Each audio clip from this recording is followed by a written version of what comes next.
Many NASCAR Cup Series drivers will be free agents in 2026, and Corey Heim will join 2311 Racing in the 2026 season for select races. What's going on, guys? It's Daniel, and welcome back to our video. We got a ton of NASCAR and other motorsports stories discussed here today on the channel. Let's go ahead and just jump straight on those really quickly. We're first going to take a look at a ton of paint schemes that have been revealed over the course of the last couple days. Let's go ahead and just jump straight in them. The first paint scheme we're taking a look at is Daniel Suarez's 2026 Cal Ripken Sr. Foundation scheme that we'll see this weekend at Bowman Gray. I like the look of the car. The Spire Motorsports teams had some solid paint schemes. This one's no exception. It looks really good. Looking forward to the racetrack at Bowman Gray. The next paint scheme we're taking a look at is Justin Haley and AJ Allmendinger's 2026 Celsius schemes that we'll see in combined 14 races across trucks in the Cup Series. Both look alright in my opinion. I think the truck one actually looks really good. The Cup one could definitely be a little better if you ask me, but Justin Haley's looks really good. It'll be nice to see out on the track. The next paint scheme we're taking a look at is Denny Hamlin's 2026 National Depth Relief scheme that we'll see in select races throughout the 2026 year. Not too many changes from 2025. I thought the 2026 version is definitely a little better than the 2025, but not too many changes. I think it's an alright looking car. The next paint schemes we're taking a look at is Todd Gillen and Lane Riggs' 2026 Love schemes that we'll see throughout the 2026 year. I think these look really good in my opinion. Very similar ones in 2025. Was a big fan of the ones from the 2025 year. They look solid and look good. The next paint scheme we're taking a look at is Todd Gillen's 2026 Darrow Jerry Hunt scheme that we should be seeing at Bowman Gray. Like the look of the car, to be honest. It kind of has some good simplistic looks. Good to see Jerry Hunt back with his team and program. It looks alright, and I think the colors look okay. The next paint scheme we're taking a look at is Carson Osvar's 2026 Ziegler scheme that we're expecting to see 11 or 12 NASCAR Cup Series races this year. I like the look of the car, to be honest. I think the Spire Motorsports did a really good job. They changed some things up for 2025, but there's nothing wrong with that. I think it looks pretty good. Looking forward to the racetrack this year. The next paint scheme we're taking a look at is Bubba Wallace's 2026 Robin Hood scheme that we'll see in select races throughout the 2026 season. I do like the look of the car, and the Robin Hood look is very similar to what they have from 2025. Also similar look that Corey Heim's going to have this year in Cup as well. And in trucks, it does look pretty good, and 2311 did a solid job. The next paint scheme we're taking a look at is Eric Jones' 2026 Avon Hell scheme that we'll see throughout 2026. Not too many changes from 2025, but there's nothing wrong with that. I've always been a big fan of the Evan Health schemes. This one does look pretty good. I think Legacy did a pretty good job on this one. Looking forward to the racetrack this year. The next paint scheme we're taking a look at is Ryan Preece's 2026 Coca-Cola scheme that we're expecting to see this weekend at Bowman Gray Stadium. I like the look of the car, to be honest. I love the Coca-Cola look, obviously in partnership with the Kroger branding. This one looks really good. RFK knocked this one out of the park. Looking forward to the racetrack this weekend at Bowman Gray. The next paint scheme we're taking a look at is Frankie Muniz's 2026 Lucid Training scheme that we'll see in 3 or 4 NASCAR Craftsman Truck Series races this season. Not the biggest fan of the truck, to be honest. I do like the Lucid Training will be coming in to sponsor them this weekend, at least at Daytona. It does look alright. Not my favorite, though. Not my favorite Frankie Muniz scheme we've seen up to this point. The next paint scheme we're taking a look at is Tyler Reddick's 2026 Chumba Casino scheme that we'll see this weekend for the Clash at Bowman Gray Stadium. This scheme is actually better than the one that Tyler Reddick had last year, to be honest. I like that they've changed it up because I wasn't the biggest fan of the Chumba Casino schemes that we saw from last year. I like the more simplistic look to this one, and honestly, it does look pretty good. The next paint scheme we're taking a look at is Cursor Bell's 2026 Mobile One Pegasus scheme that we'll see this weekend at Bowman Gray. I've always been a big fan of the Pegasus cars, and this one's no exception. I think that the Joe Gibbs Racing organization knocked this one out of the park. It looks fantastic, looks great. Looking forward to the racetrack at Bowman Gray. The next paint scheme we're taking a look at is Noah Grayson's 2026 True Timber Bass Pro Shop scheme that we'll see this weekend at Bowman Gray. Not too many changes for 2025. I think this actually looks pretty good. I think Front Row did a really awesome job on this scheme. Looking forward to the racetrack this weekend at Bowman Gray. The next paint scheme we're taking a look at is Dean Thompson's 2026 Thompson Pipe Group scheme that we'll see throughout the 2026 year. I like the look of this car and the simplistic look to it, but I think it looks really good. Not too many changes from 2025, but there's nothing wrong with that in my opinion. I think it looks all right. Looking forward to the racetrack this year. And the final paint scheme we're taking a look at is Austin Dillon's 2026 Bass Pro Shop scheme that we'll see throughout 2026, including, I believe, this weekend at Bowman Gray. They're going for a throwback look, like a Kevin Harvick old school look from like 2003 to 2005 with the GM Good Wrench colors. This one looks awesome. I think they did a really awesome job on this. Looking forward to see it throughout the 2026 NASCAR season. It looks great, in my opinion. And now we're going to jump on to the next story of today's episode as we're talking about Tecovas. As it was announced earlier this morning that Tecovas will sponsor Spire Motorsports in the 2026 NASCAR season, joining the team as an associate sponsor throughout the year. And they're going to sponsor both Michael McDowell and Carson Ospar in races throughout the year. I believe they're going to sponsor Carson Ospar at the race at the Naval Base Coronado later this year. And they're also going to sponsor Michael McDowell in the NASCAR Cup Series race early in the year at Phoenix. Tecovas is one of the biggest boot brands, one of the biggest luxury brands when it comes to boots and cowboy boots, among other things. I think it's really awesome to see a new sponsor coming in. I would imagine it's not the last sponsor news we're going to be hearing from Spire Motorsports, considering there's a lot of rumors that Charter and Spectrum might be sponsoring the team in 2026. But I like the look at this, and I think it's exciting, and I'm very interested to see what the paint schemes will look like. Pretty cool to see Tecovas coming in and sponsoring the Spire Motorsports team in 2026. And now we're going to jump on to the next story of today's episode as we're talking about Joe Gibbs Racing. Now, it looks like Joe Gibbs Racing is going to have a new logo for the 2026 year. This, of course, is to celebrate the 35th year of Joe Gibbs Racing. Joe Gibbs Racing, of course, their first season was 1992, and since that time, they've had a lot of success, and they've won a lot of championships. They've won 2 championships with Tony Stewart, 2002-2005, won 2 championships with Kyle Busch from 2015 and 2019. Also, of course, won a championship with Bobby Labonte, getting the first championship with them back in 2000. Had drivers like Dale Jarrett in the team, like I mentioned, Bobby Labonte, others like Carl Edwards, among other names like Denny Hamlin, one of the most successful ever, Mark Truex Jr., Chase Briscoe, Chris Roval, Ty Gibbs, you name it, have all driven for this team, and there's been a ton of success for Joe Gibbs Racing over the years. Congratulations to them on 35 years in NASCAR Cup competition. They'll continue their success for many, many years, and it's awesome to see that they will be continuing that stuff going into 2026 with a new logo. And now we're going to jump on to the next story of today's episode as we're talking about Noble. As it was announced yesterday that Noble has officially partnered with Legacy Motor Club. They're an apparel company that is owned by Tom Brady, and they'll be working with both John Nemechek and Eric Jones throughout the 2026 year. They'll have this new apparel that you'll be seen throughout the 2026 NASCAR Cup season, and they're probably going to do some activation around it as well throughout the year. So excited to see a new partnership coming in. And good to see a new clothing brand working with the Legacy Motor Club team this season.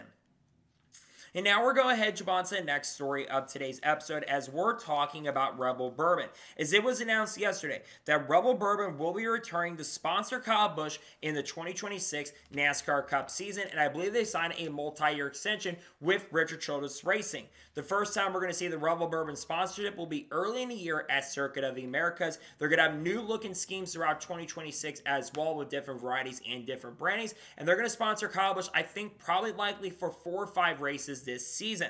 I gotta say, pretty excited to see Rebel Bourbon come back to play and be a sponsor. I think they were on Kyle Busch's car when he actually nearly won at Circuit America's last season, and he'll be a major factor and contender throughout 2026, especially on the road courses, including Dakota, where, like I said, he almost won the race last year. Great to see them back in the sport, and awesome that they'll be continuing to work with Kyle Busch this season. Good to see them returning to sponsor Kyle Busch this year. And now we're going to jump on to the next story of today's episode as we're talking about Ryan Briscoe. As it was confirmed yesterday that Ryan Briscoe will become the driver coach at RLL Racing in 2026.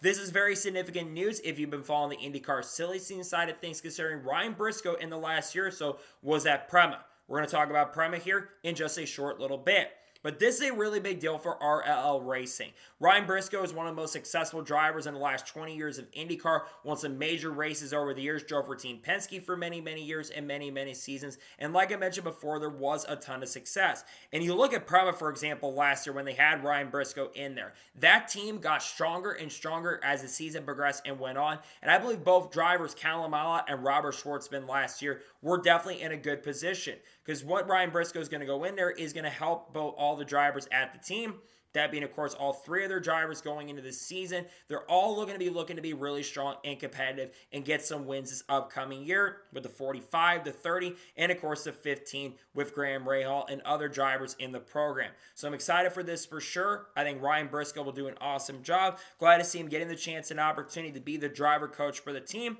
I think he'll do a pretty good job as a driver coach for the team and organization in the 2026 year and season in IndyCar. And now we're going ahead, jump on to the next story of today's episode as we're talking about Greg Van Alst. As that was confirmed yesterday, that Greg Van Alst will drive the number 35 for Greg Van Alst Motorsports in the season opening race in 2.5 weeks at Daytona International Speedway in the NASCAR Craftsman Truck Series. This is one team we've been kind of wondering about if they were going to show up in the 2026 NASCAR season, and they'll be back this year.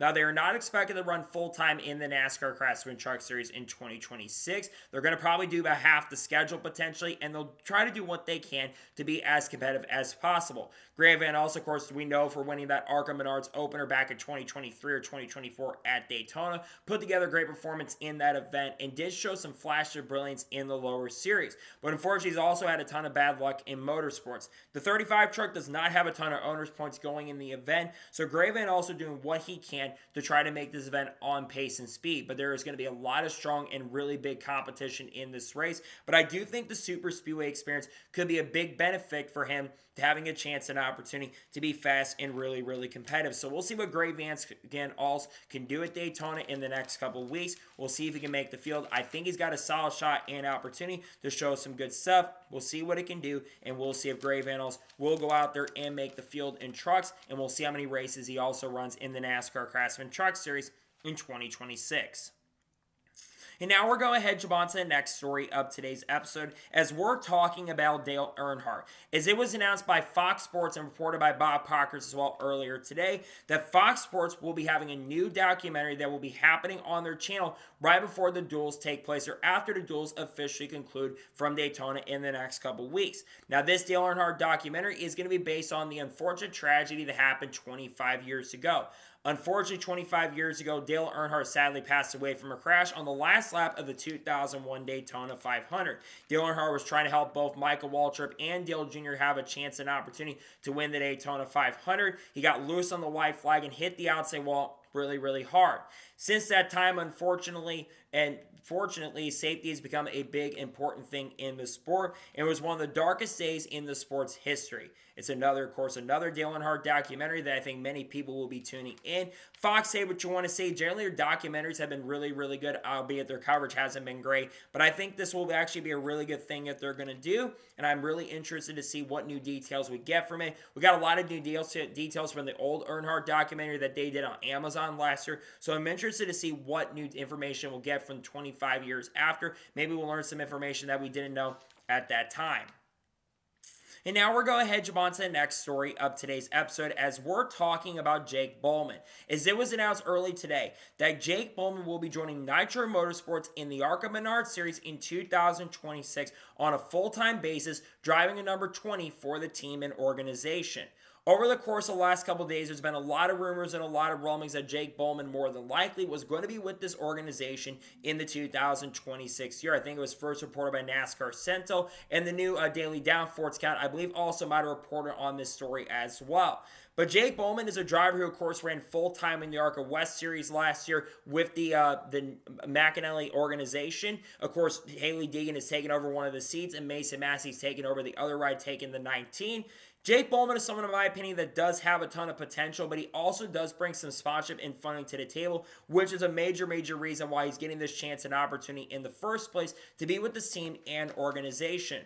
But he's going to have a solid shot. He's going to be driving for Venturini, the old Venturini team of Nitro. We know their Super Speedway program is going to be really strong, and he's joining a long list of drivers who will be with the program throughout 2026. So I hope Jake can do a really good job. Again, I think this is a really solid opportunity for Jake, and I think he's got a good chance to be really solid and really competitive with this team and program this upcoming year. So I'm looking forward to see what Jake can do with the Nitro Motorsports team. Again, I think there's a good chance that this car will have good pace and speed. He will certainly be a factor, and I think we'll have a solid chance and a solid opportunity to be really competitive with this team and organization throughout the 2026 ARCA Menards Series season.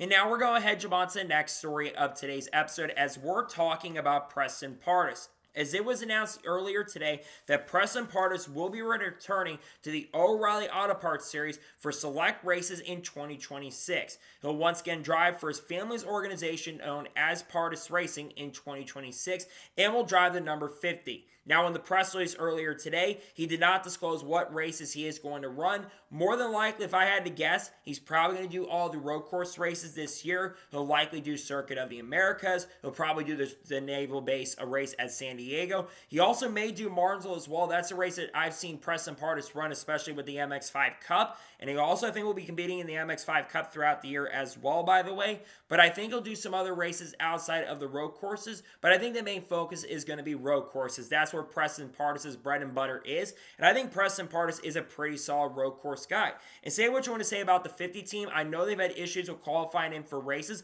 But a lot of times, especially when it comes to practice and you give these guys a chance and opportunity, they do adjust on that car. And he shows more pace and more speed as time progresses. So I think Preston Pardus will have a solid chance and a solid opportunity to be really good. And I'm interested to see how many races he exactly is going to run in 2026. But I'm hoping he can do a really good job. He's got a good opportunity here. And I certainly think he's got a good chance to show some good pace and really good speed. We'll see what he can do in the 2026 year. And now we're going to head on to the next story of today's episode as we're talking about Prema Racing. Now, I said I was going to talk about Prema Racing. Well, there has been a lot of rumors and a lot of rumblings around the Prema Racing team over the course of the last couple of months. One of the big rumors that's been circulating around the Prema Racing team is that they are not going to be showing up for the start of the season in 2026. And there is also potentially a possibility that they may miss more than just a few races in the 2026 year. Well, obviously it was confirmed that Prema Racing was not going to be at the media content days for IndyCar this year.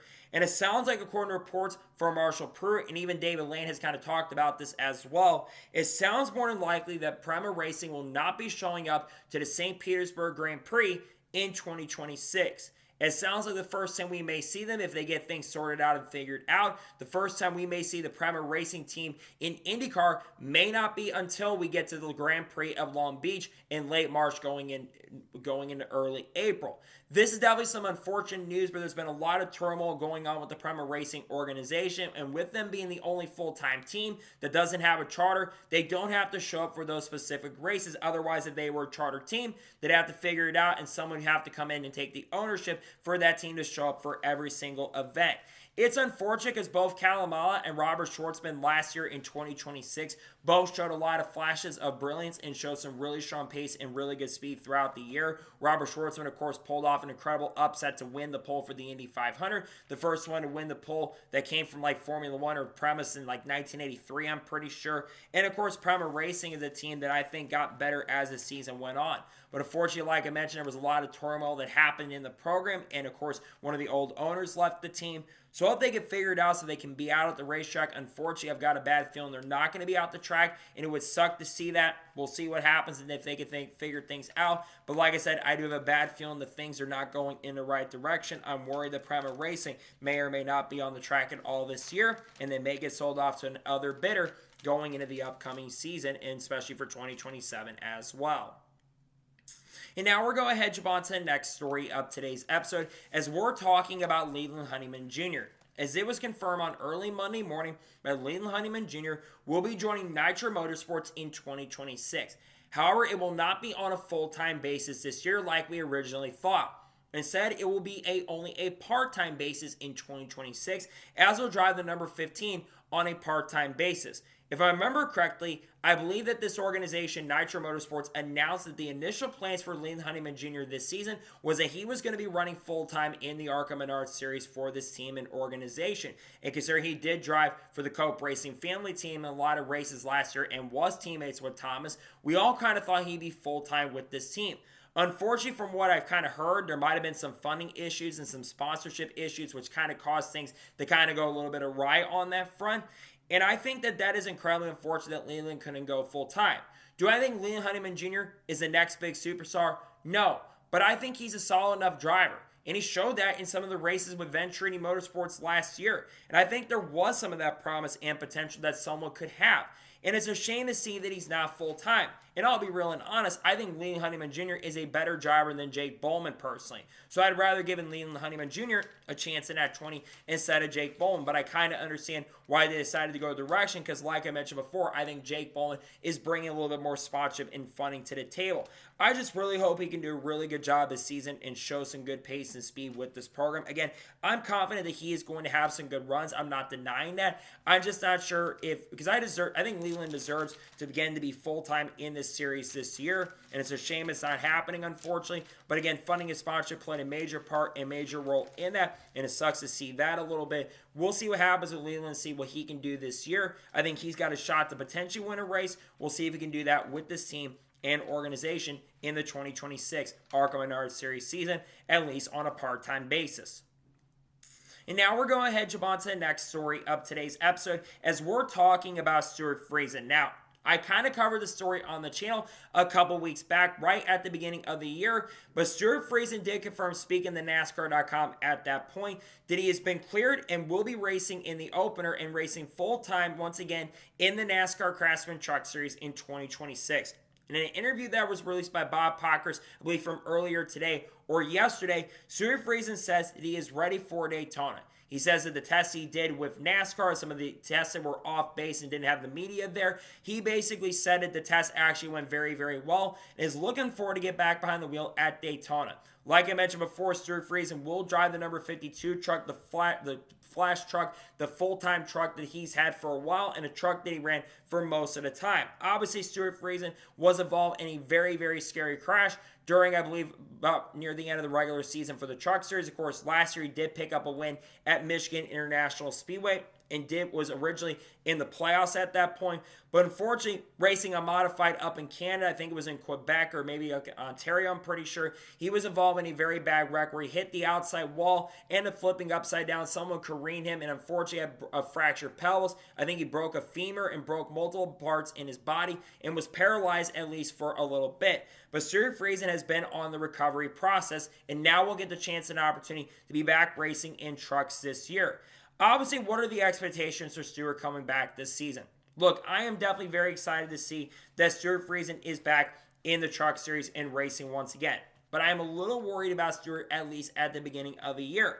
I still think even though he's been having some really good tests and he seems in very good spirits at this point and has been racing the last couple of weeks, I'm a little worried he isn't going to have the general pace and speed to be a factor, at least at the beginning, because I'm not sure how the Halmer Friesen racing team is really going to perform this year. But I think Stewart is a good driver. He's shown it in the past. And if the Halmer Friesen team could show some of the speed like they had with Caden Honeycutt last year, I think that could be a big benefactor for him going into the year. So we'll see what Stewart can do. Again, I'm glad to see he's back racing this year. I'm just not sure if he's going to be super fast and really strong, at least at the beginning. By the end of the year, I think he'll be recovered from the injuries officially. I know he's been recovering for a bit. We'll see if he can officially recover. But good once again to see that he'll be back racing in the NASCAR Craftsman Truck Series. We'll see what he can do in the 2026 season with the Halmer Friesen racing team. And now we're going ahead, jump on to the next story of today's episode as we're talking about John Hunter Nemechek. As it was announced earlier today that John Hunter Nemechek will be racing in the NASCAR Craftsman Truck Series opener at Daytona International Speedway. He will drive the number 62 in a second truck for the Halmer Friesen racing team. There's been some outside rumors that he was likely going to have a chance and opportunity to race for this team and organization in 2026, and now it's confirmed. This will be the first time that John Nemechek has raced in a truck series, I think, in nearly over a year. He did make some select starts last year, I believe, in the one truck for Tricon Garage. And, of course, considering Jimmy Johnson, who is a co-owner of the team, is now driving for them at the Tricon, it's an interesting move to say the least. But I think this is not a bad opportunity for John Hunter Nemechek. One, I think John Nemechek is actually a pretty solid super speedway racer. He nearly won the opener for the O'Reilly Auto Parts Series race in 2023. He also, of course, has been super fast and competitive in truck competition. And when you actually look at his average finish on the Cup side of things at super speedways, he does actually have a really solid and a really good average finish. And I think that is going to be a big benefactor for him with Halmer Friesen racing at Daytona. And that's another big thing for Halmer because now they're going to have 2 trucks on the racetrack this year because it's expected, from what I understand, the Halmer Friesen Racing is going to run the 62 for pretty much the whole entire season, but have a rotation of drivers behind the wheel. One of them I've heard is Corey Heim, potentially, even though he'll be making some starts with Tricon this season like we kind of didn't think it was going to happen. We'll probably see him in his 62 at some point throughout the year. This also continues to add to the star-studded field that we are going to have in the Truck Series. And we get to the next driver here in a little bit. We'll talk more about that. But I'm excited to see John Nemechek back in the Truck Series. I think he'll show some good pace and certainly show some good speed with the Halmer Friesen Racing team in a couple weeks at Daytona in the Truck Series opener. And now we're going to jump on to the next story of today's episode as we're talking about Luke Fenhaus. As it was confirmed earlier today that Luke Fenhaus will make his NASCAR Rally Auto Parts Series debut at Daytona in about 2 weeks from now. He will drive the number 5 car for the Henninger Racing Team in 2026.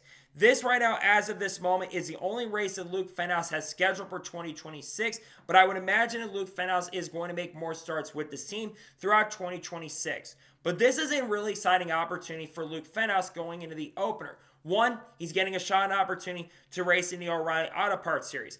I am a pretty big fan of Luke Fenhaus. Obviously, Luke Fenhaus kind of comes from the short track scene, had a ton of success on short tracks over the years, been really competitive in the Snowball Derby in the past, won the Slinger Nationals in 2021, one of the best short track racers in the Midwest, especially a region where people like Matt Kenseth have come from, even Carl Edwards and kind of people in that general region have come from the Wisconsin area like Alan Kowicki as well. And Luke Fenhaus and Ty Majeski as well. And Luke Fenhaus is trying to become the next big thing. And now he's getting the chance and opportunity with the Henninger Racing Team. Now, the Henninger Racing Team, they do have a decent amount of owners' points going into the weekend, so Luke will have to likely qualify his way in, but he is not in the worst position with this team and program. And this is also big for Ford, because this now tells me that Luke Fenhaus is more than likely in the development program for 2026 with Ford. Now, obviously, last year for Luke Fenhaus wasn't the strongest season with the ThorSport Racing Team, but outside of Ty Majeski last year, and in a sense Jake Garcia, who had a career year in the Truck Series of ThorSport, the ThorSport Racing Team and organization generally did not show a ton of pace and speed, and they didn't have a really good season. So I think that Luke Fenhaus is getting an opportunity here, and this is a great opportunity. Again, my big question is, will he run more races in 2026? I think that's a big question at this point. And that gets to our other question. Who else could drive the 5 car throughout 2026 in O'Reilly? One name you can watch out for is Matt DiBenedetto. Matt DiBenedetto is working on some deals to race in the O'Reilly Auto Parts Series in 2026. Could he be one of the drivers that does show up in that car? I think Matt would actually be a solid driver to get a foundation going, and making a few starts with the team would not be a bad shout. Could we see some drivers from Cup come down and race? Like a Josh Berry, like Joey Logano, like Ryan Preece, Chris Buescher.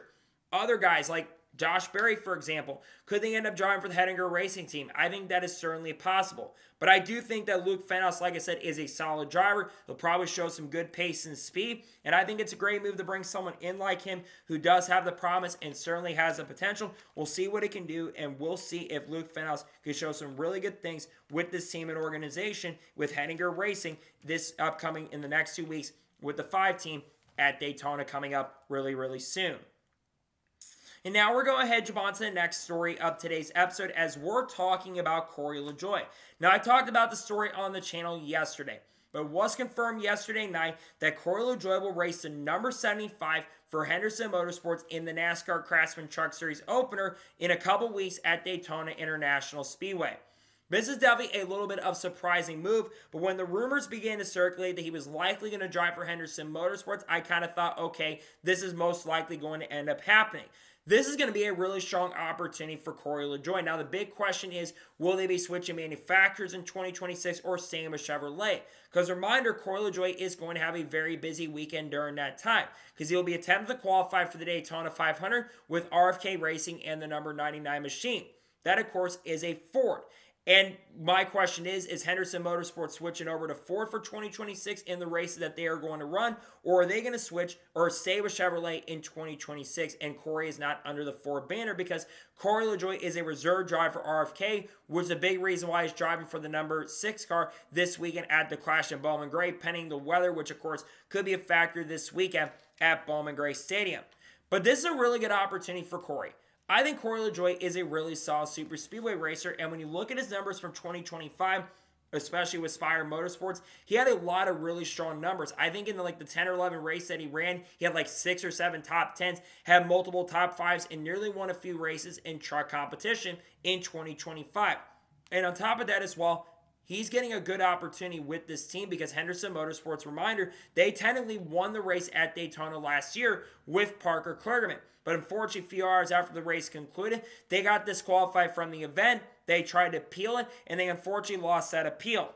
I think one thing for Corey LaJoie, I think LaJoie and Kligerman both are really good super speedway racers, but I think more the veteran presence is a big reason why they're giving Corey this chance and opportunity. So now the other big question is, what does this mean for Parker Kligerman? Is Parker Kligerman just retiring outright, or is he going to focus doing on some IMSA stuff in 2026? Because if I remember correctly last year, Parker did make do some stuff in IMSA with Lamborghini and some stuff with Big Machine. If they're switching over to Ford this year, that will probably hurt Parker's chance to do that. Who knows at this point?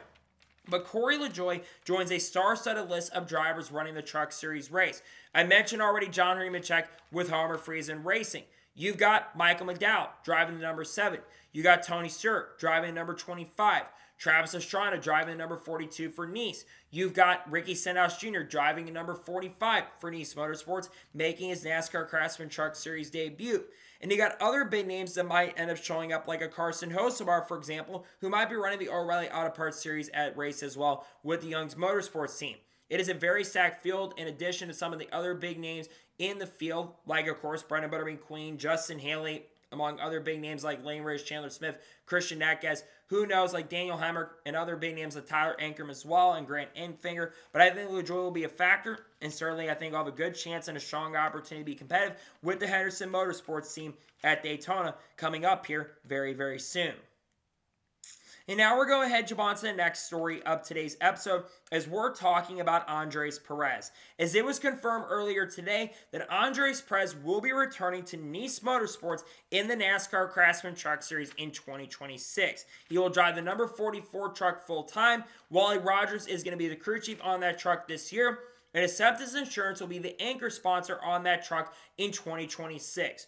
There's been a lot of rumblings that Andres was likely going to return to the team in 2026, and now it's officially confirmed that will be happening for the upcoming year and season. I think Andres Perez is a relatively talented driver. He showed some flash of brilliance with the Nice Motorsports team in 2025, especially at New Hampshire, where he led a bunch of laps in the race, albeit with a lot of track position. And he did have some other races where he showed some flashes. He was up inside the top 5-10 area at the Roval before he had a mechanical failure in the second half of the event. And I think he did a really good job at times with this team and program. And he's got a good crew chief in Wally Rogers. Wally Rogers won quite a few races in the NASCAR Craftsman Truck Series before, and he's been with Nice Motorsports, and I think he's won with Ross Chastain in the Truck Series at that point. So what are the expectations for Andres Perez going into 2026? The first big expectation for Andres is to continue to improve and try to get that first truck win.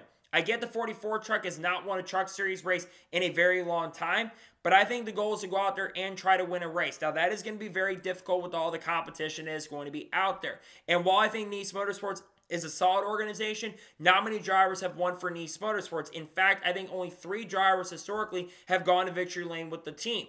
That being Ross Chastain, who won a lot of races in the 45 and also got wins in the 41, and also Carson Hocevar won for the team and program as well. They're a team that's also kind of struggled to figure out some of their stability stuff.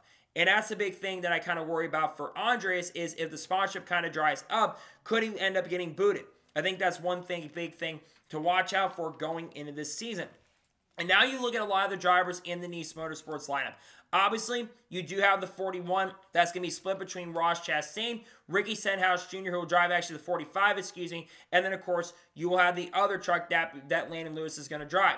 The 42 is going to have a lot of different drivers. Travis Pastrana, Parker Eatman, Connor Jones. Tanner Reif is going to make a lot of starts in that truck this year. And then, I think Tyler Reif, is going to be driving that truck. And then you have the Ford truck for Nice Motorsports. While nothing's been officially announced and confirmed at this point, the rumored driver who likely will get behind the wheel of the number 4 is Connor Hall. Connor Hall's name has been mentioned. They're switching to the 4, and the 4 was a number that Nice Motorsports did in fact end up using in the 2025 season in their late model programs. So I think that could be something to watch out for there. But but there's a ton of competition. It's going to be a very strong season for a lot of these drivers, and I'm looking forward to see what happens with this organization this year. I think there's a chance they go to victory lane, most likely with Fenhaus or Ross Chastain, but we're going to see a lot more Cup Series drivers, and we'll probably even potentially see Kyle Busch make a start with the team before the start of the year, or maybe go to Spire like it's been rumored. Nonetheless, a great opportunity for Andres, and glad to see he'll get the chance and opportunity to return. I expect Andres to show some good pace and really good speed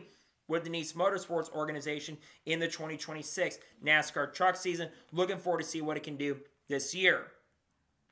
And now we're going ahead and jump on to the next story of today's episode, as we're talking about the owner points transfers for the O'Reilly Auto Parts Series and the NASCAR Craftsman Truck Series in 2026.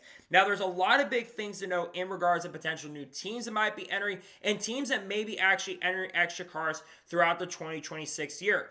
As noted by Joseph Strigley, who looked at a lot of this stuff, there might be some new teams that are showing up, and there might be some organizations that are going to have more cars than we initially thought. Let's begin by talking about Joey Gase Motorsports. This one shouldn't surprise a lot of people. Joey Gase Motorsports is expected to have 3 cars in the O'Reilly Auto Parts Series in 2026. Scott Austin, who is one of the co-owners of the organization, posted that, I believe, in the LinkedIn, I'm pretty sure. So expect that team to show up. We know Joey Gase is likely going to make some starts with the team. Mason Maggio, I imagine, is going to make some starts to the program. And there's probably other drivers we're not thinking about at this point that may drive for the team and program in 2026.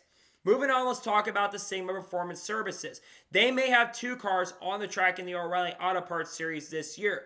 Obviously, Sigma is one of the last big teams that needs to announce their plans for the season. They're expected to have a number 76 potentially, and also potentially a number 25 as well. When I think of the 76, I think of Cole Rass potentially. That's a guy who I think could, without question, get behind the wheel. And then the 25, I had heard that Nick Sanchez's name had been linked over to the program for 2026, but nothing's been really confirmed at this point whether that is going to happen this year. But I've heard Nick Sanchez linked, I've heard Cole Raz linked, and I've heard a lot of other drivers. Maybe we'll see Cletus get behind the wheel, but this team could have a second car this year. Next, Prema Racing, it sounds like we'll have a 4-car in the O'Reilly Auto Parts Series, at least on a part-time basis. Perhaps we see some drivers, some Cup go down and race. Perhaps we're going to see someone who we're not thinking about at this point. But Alpha Prime may have a 4th part-time entry in 2026. Next is 71 for DGM. They're not expected to have a full-time driver in that car throughout the year. Mason Maggio is going to drive the 91, probably to 71 as well. And we know Josh Williams is going to be full-time in the number 92 this year. There's a good chance the 71 will be on the track, though, maybe doing some road course stuff throughout 2026. Next, let's talk about the 3rd Sam Hunt Racing car. If you notice the trademark, the number 84 is that number. If there is a 3rd car out there, it will be a part-time car most likely, and that will be Corey Heim's car. I had heard rumors that Sam Hunt was looking to field the car for Corey Heim at some point this year. We'll talk about when we get to the big Corey Heim story, but if they do show up at a 3rd car with Sam Hunt Racing, my guess is more than likely it will be Corey Heim that gets behind the wheel. Next, a 3rd Viking Motorsports entry. There'll be the number, it seems like it's the number 93 is the number they're going to end up using if they run the 3rd car. Now, if they do this, I think it will be a part-time entry. Maybe Matt DiBenedetto gets behind the wheel of the car after all. Maybe Connor Mosek gets a few starts in this car. Maybe we're not thinking fully at this point on who else could get it. Maybe Nick Sanchez. Maybe that's who will get behind the wheel of the Viking Motorsports machine in 2026. Next, let's talk about the All-Star Joe Gibbs Racing car. The number 11 is the number they're looking to use. The last time they used the 11 in the O'Reilly Series was 2014 when Elliott Sadler drove it. This car would likely have a rotation of drivers like Eric Almirola, Christopher Bell, Chase Briscoe, Ty Gibbs, even Denny Hamlin, for example, could get behind the wheel. I would imagine that's the number they're going to end up using if they use the All-Star car. I've heard rumors they're looking to do a 5th All-Star car this year. It sounds like they're going to be doing that in 2026. Next, let's talk about PK&K Racing, the number 80. Don't know much about this organization, and to be honest, don't know who the driver will be at this point. I'm interested to see who will be the ownership group, who will be part of this group in some way, shape, or form, but it's a new organization that I don't think anybody expected to be on the list there. Next, the number 23 for Jordan Anderson Racing. This one definitely surprises me a little bit. They've used a 23, I think, in the past, I'm pretty sure. If they do show up, maybe we see some Cup guys get behind the wheel, but it sounds like we could see this, but this one's kind of on the fence at this point. Next, the 84 for Sam Hunt Racing. Like I mentioned, that is the 3rd Sam Hunt Racing entry that would likely be driven by Corey Heim. And next, the 0-3 in trucks for Afferano Motorsports. Mike Afferano's been rumored to be trying to be coming back to the Craftsman Truck Series this season. We're waiting for that to be officially confirmed. Next, the 20 for Mike Harmon for the McAnally Hilgeman Racing Team. This is going to be a 5th truck. Haley Deegan is expected to drive this truck throughout the year. I also think that Mason Massey makes some starts, and maybe some Cup guys could get behind the wheel throughout 2026 as well. And finally, talking about Young's Motorsports, they are going to have a second car this year in the O'Reilly Auto Parts Series. I've already mentioned it, but I do expect that Carson Osvar is going to drive that car throughout 2026. And there's some other drivers we're not thinking about at this point who else could drive, but those are some of the big owners points transfers in some of the changes that are likely coming this year. Some big things happening in the lower series. Interested to see how things play out on that front in 2026 with the owners points stuff.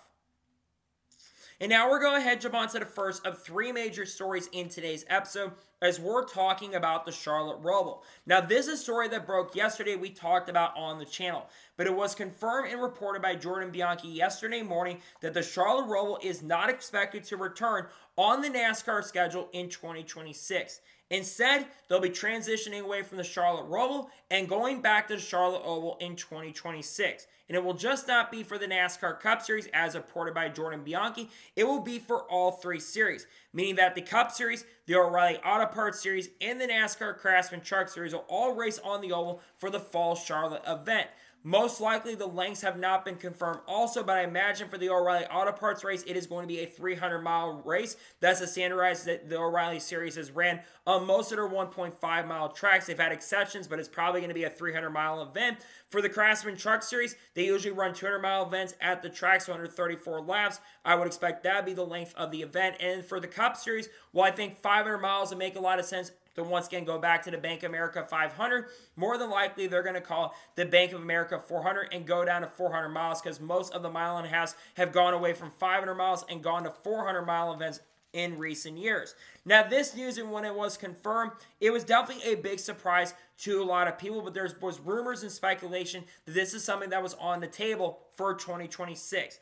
And look, I have my thoughts on the Charlotte Roval. I was a big fan of the Roval when it initially came out. But I think over the last couple of years, the race had ran its course. Doesn't mean the racing was terrible at the racetrack. I think last year in particular, you had a great duel between Shane Van Gisbergen and Kyle Larson and Christopher Bell, and they all put on a fantastic and really, really good show in that race because the tires matter quite a bit. But outside of 2025, the last notable race that happened at the Roval, in my opinion, was probably 2020 or the second year in 2019, and this is the best race they had in a very, very long time. But the problem is, the track was having a lot of issues. Number one, the attendance was dropping every single year. They were having a very, very difficult time getting people to show up to the racetrack for the Roval. Number two, I think changing and bringing up the carousel section they did, that was basically a last-ditch effort to come in. But another big reason is the fact that the playoffs no longer exist the way they do. Instead, they're going back to a chase format. And I think that people don't want to see as much chaos anymore and want to get the sport back to more of a traditional roots. Going back to the Oval is going more back in those traditional roots. And the other thing I think played a role is the ratings. 2025, the ratings were absolutely horrendous. I think under 2 million people on average tuned in. Now, granted, of course, that was during, I believe, the Charlie Kirk Memorial, I'm pretty sure. And a lot of people were tuning into the NFL playoffs and the NFL games were starting to play, I'm pretty sure, at this point. So I think that definitely played a little factor, but it didn't play a massive factor because ratings went down across the board, including having some races under 1.5 million viewers. But I think as much as the Roval did play a good role, this event had run its course, and I think it was time to inevitably make this move and make this change going into 2026. Now, here's what I'll say also. I do wish, though, that there was a road course race in the chase. I think that this is a negative, and this does kind of hurt the balance of the schedule. Say what you want to say about a lot of things NASCAR has been doing, and I think this is a win going back to the Oval for Charlotte because the racing's been really good with the next-gen car on the mile and a half. I think that there definitely, without question, needs to be a road course race on the schedule. I think that is the most important thing, in my opinion, is getting a road course race on the schedule because I think that's where you're going to get really good rate. You do have some good racing from time to time. So this is what I really wish would have happened. I really wish we could have had Watkins Glen in the chase. If you're going to have if you want to get rid of the Roval and go back to the Oval, I 100% agree with that. But to me, I think we should have at least put Watkins Glen in the chase. Why we've got that race in May, to be honest, I have no idea. I think that's something that definitely needs to change going into 2027 is there definitely needs to be a road course race. And I get a lot of traditionalists are not going to like having a road course race there. You're still going to have a lot of road course racing in the regular season, but now those road course races become meaningless at this point. And to be honest, like I mentioned before, I'm not the biggest fan on that. I do wish, again, we did have a road course race on the calendar in the Chase. But again, I think that a lot of fans are happy about this move, and I'm generally very happy about this move, and I think it's a good move. And I think the Roval did play its part on basically helping a lot of the schedule changes. I think if the Roval had not been a thing in 2018, I think we still would have had a very stagnant schedule. We really didn't change much up about the schedule from the late 1990s up until the late 2010s. You had the track contracts, among other things, that played a role in that. But I think this is a great decision that they made. I think it was a right call and right decision to go that direction. And I think it's a good decision to bring the oval back. I just wish we had a road course race on the calendar. But I think this is the best decision and best call that NASCAR can make to get a traditional side of thing back in the sport, in my opinion. And now we're going to jump on to the next major story in today's episode as we're talking about Corey Heim. As it was officially confirmed earlier today after weeks and weeks and months of speculation that Corey Heim will be joining 23XI Racing once again in the 2026 NASCAR Cup Series season. However, he will not be full-time in the NASCAR Cup Series this year. Instead, he'll only be running part-time in the Cup Series this season. He will also attempt to qualify for the Daytona 500 in the number 67 car with Robin Hood sponsorship on the car. He will likely have Booty Barker as a crew chief for the year. In addition to that, he will also make at least one start in the NASCAR Craftsman Truck Series with Tricon Garage. That, of course, being at Atlanta Motor Speedway. He will drive the number 1 truck with Robin Hood being the sponsor on the truck. Obviously, this has been expected that he was going to make starts with the 23XI Racing team in 2026. It's unfortunate that it took this long to finally announce he's going to be racing in the series, but it's better late than never at this point. Now, I'll say this, it is definitely disappointing to see also that Corey Heim will not be full-time in the Cup Series in 2026. I think we all can agree, and this is no disrespect to Riley Herbst, but I think Corey Heim is a way better and a more qualified driver for that 35 than Riley Herbst is. Number one, Riley Herbst put together one of the worst rookie seasons statistically in NASCAR Cup history. He had no top 5s, no top 10s, 0 wins. His best finish was like 14th or 15th, and he only had 2 finishes inside the top 15 throughout the entire season, which is kind of crazy that those stats were that bad. And Corey Heim last year made select starts in the NASCAR Cup Series, and he had more top 15 finishes than Riley Herbst. In addition to that, in the Truck Series last year, Corey Heim put together the all-time best season in truck history. 12 wins, which is a record for a season, had like 18 top 5s, had 21 or 22 top 10s, which is the most in a single season for trucks. His average finish was like a 4.5 or 5 or something like that, which is the best average we've ever seen any single season for a driver who's ran the full year, beating drivers at the time like Greg Biffle, Mike Skinner, Ron Hornaday Jr., among others who are legends of truck competition, and Drag Sprague as well, and other drivers who were really, really good. And almost had a better average finish than Christian Eckes had in 2024, where Christian had a fantastic season 2 years ago in truck competition. And I look at his chances, though, going to the side of things with 23XI. I think the big question we have to ask ourselves, how many races will he exactly run in 2026? One numbers I've heard is he'll run about 10 to 12 races this year. I've also heard that number might be going up as time goes on. I've heard up as many as 14 races this year. And I'm very interested to see what other races he is going to run, because we now know for sure, of course, that he is going to be doing the Daytona 500 with 23XI Racing. So my best guess is he's probably going to run Kansas, both the Kansas races later this year, considering how good Corey Heim is at Kansas. He's won there in the Truck Series before, and how 23XI Racing historically has been at Kansas Speedway. I think he'll be a major factor contender at those tracks. I think that Chicagoland is going to be a race on his bucket list, and probably some of the other road course races this year, like Naval Base Coronado, for example. He'll probably also do tracks like Sonoma, and probably do some stuff in the Truck Series with Tricon Garage. Now, getting back to the side of things, like I mentioned, we now know, of course, he'll be attempting to qualify for the Daytona 500 with 23XI Racing. This will be the second time that 23XI has entered a second extra car for the Daytona 500. They did that for Travis Pastrana back in 2023. Travis Pastrana was able to make the field. Eric Almirola got into him on the last lap, causing a massive wreck on the white flag, where, of course, Travis Pastrana finished inside the top 15. Reminder, Corey Heim also technically is a defending winner of the Truck Series race at Daytona, so that is a big benefactor that really could help him out going into 2026 this year. Now, obviously, there's a lot of really strong competition, though, and I will say this when it comes to favorites for the event to make it in. I think it's going to be difficult for Corey Heim to be the absolute, without question, favorite to get in on pure pace and speed. He's going to have a fast car, but the Toyotas are not as strong in qualifying as super speedways. I give the advantage to the Fords. You're going to have 8 or 9 cars that are showing up on the open side. Now, obviously, Jimmy Johnson is already guaranteed a spot because he's using the open exemption provisional. So, Jimmy Johnson, we won't have to worry about that. But you've got a lot of really strong competition. You've got Corey LaJoie in the 99 team for RFK Racing. We know that car is going to be competitive. You've got, of course, Chandler Smith in a 36. Front row cars generally qualify very, very well at Daytona. You've got Justin Allgaier in the 40 machine. Junior Motorsports, they didn't make it on the pure speed, but they got him because they had a really fast car in that race and event. Then, of course, you have other drivers who are going to be in this event. Casey Mears in the 66. You've got BJ McLeod in the 78. You've got, of course, NY Racing with JJ Yeley. You're going to have 8 or 9 guys trying to qualify in, and there is a potential we could see 1 or 2 extra entries show up. We've been hearing rumblings that Austin Hill in the 33 team may show up and attempt to qualify for this year's Daytona 500. So if I had to bet on Corey Heim making the 500 this year, I think his chances are definitely high, but I don't think he'll be in the qualifying. I think the most likely two to get in on pure pace right now, that would be, to me, the number 36 and the 99. I think the 99 is going to have the most speed. RFK has qualified very well super speedways over the years. And a 36 car with front row, need to remind you, they've qualified very well for the 500 and nearly got the pole for the 500 last year and a few years ago. And Zane Smith did get a pole at Talladega early in the season.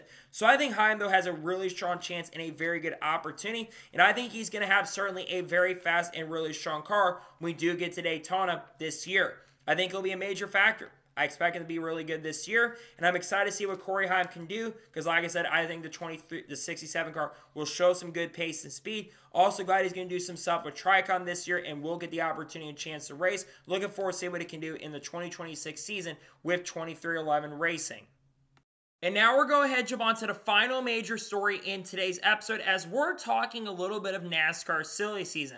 So a couple days ago, Bob Pockers wrote up a little bit of an article talking about a lot of the big name free agents going into the 2026 to 2027 NASCAR Cup season. This silly season, of course, is expected to be one of the craziest NASCAR silly seasons that we have seen in many, many years. And there's a lot of big time names, and some, when I saw the list that Bob put out, that I was really shocked to see. Let's talk about some of the notables that could be free agents at the end of 2026. Beginning, of course, with some of the drivers that will likely return to their respective programs in 2027. Beginning with Kyle Larson. Kyle Larson is one of the big free agents going into the 2026 season for next year, but many in the industry do expect, and I expect this to be announced in the not-so-distant future, and I'm still kind of shocked that the contract extension hasn't happened at this point, but Kyle Larson will likely return to Hendrick Motorsports in 2027, and my guess is, well, more than likely, Kyle Larson is going to get a long-term extension, probably like 2030 or 2031. Keep Larson until he's around 40 years old. Larson's talked about the fact that he wants to race at least in Cup till he's 40 at this point. So Larson's probably going to get a lifetime or a pretty long contract extension with the team. Same thing goes for Brad Keselowski. This one surprised me a little bit because Brad Keselowski not being confirmed for 2027 is definitely a little bit shocking, but it's also not the most surprising thing. But Brad is really going to make the decisions for himself, and Bob Pockers has reported that more than likely Brad Keselowski is going to return to RFK Racing in 2027. That leads to the dilemma situation for RFK because RFK will have 3 drivers for 2 cars. Unless you're able to get a third charter from, like, let's say Rick Ware Racing going into 2027 or somehow pick up like the Hayek charter going into the year, I'm just not sure at this point if Brad Keselowski or if the drivers will be back because both Chris Buescher and Ryan Preece going into the year are both on expiring contracts going into 2026 as well. And I do think both deserve to be at RFK Racing. So what will they do? Will they be able to find a third charter? Who knows? But like I mentioned, Brad Keselowski is expected to return to the team in 2026. Let's now talk about some of the other notable names. The beginning with Tyler Reddick. Tyler Reddick's name being brought up as a potential free agent for 2026 is very, very surprising. Tyler Reddick's been really good with 2311 Racing, and I think it would be a really big shock in the system if Reddick was to leave 2311 Racing, because he's been really good with this organization. Yes, I know that Tyler Reddick had his first winless season in Cup since 2021 when he drove for Richard Childress Racing, but he had a very consistent year and had a lot of turmoil, unfortunately, this past year with the lawsuit, among other personal things as well. Tyler Reddick leaving would be shocking. Now, if Reddick, let's say, was to leave the organization, where'd he go? My prediction is it would be the team like Spire, or maybe, let's say, he goes to the 48 car if Alex Bourbon doesn't return. If Hendrick wanted to get Reddick, they could absolutely do it. And I think that was a better organization to go to right now at this point than going to an organization, let's say, like Front Row, for example, or another team. But Reddick will be one to watch out for this silly season. I think he likely signs an extension. Let's talk about his two other teammates also, Bubba Wallace and Riley Herbst. Bubba Wallace, I believe, also is in a contract year with 2311 Racing, but I do expect Bubba to sign a multi-year extension with this program. Bubba's been very strong with 2311 Racing, had a career year in the NASCAR Cup Series this past year, and I think Bubba Wallace will, without question, will return to the team and program and sign a multi-year extension. As for Riley Herbst, I think he's holding out the seat for Corey Heim at this point. If he doesn't have a much better season and doesn't show a lot of improvement and doesn't get top 10s and contend for victories, he won't be back in that ride. So Riley Herbst will probably be out of the seat, and he's warming it up for Corey Heim at this point for 2027. Speaking of Hendrick Motorsports, let's talk about Alex Bourbon real quick. Alex Bourbon is one of the big-time free agents going into 2026. And we know he's in a contract year. And it seems like every single year, we're talking about Alex Bourbon. Now, in my opinion, Alex Bourbon deserves to stay with Hendrick Motorsports. But I think it comes down to two big things. One, does Ally still like Alex Bourbon? I still think they do. Second, performance. Bourbon doesn't need to be on the same level as Kyle Larson, Chase Elliott, or William Byron going into the year. Because in my opinion, when you talk about fourth drivers, he's been the best that Hendrick's had maybe ever. But Alex Bourbon needs to be a little bit closer. He didn't have the greatest year in 2025. That's going to be the big thing to watch out for Bourbon, is will he show that improvement in 2026 to keep the ride for 2 more years at least? That will be the big question. Moving on, let's talk about Austin Cindric real quick.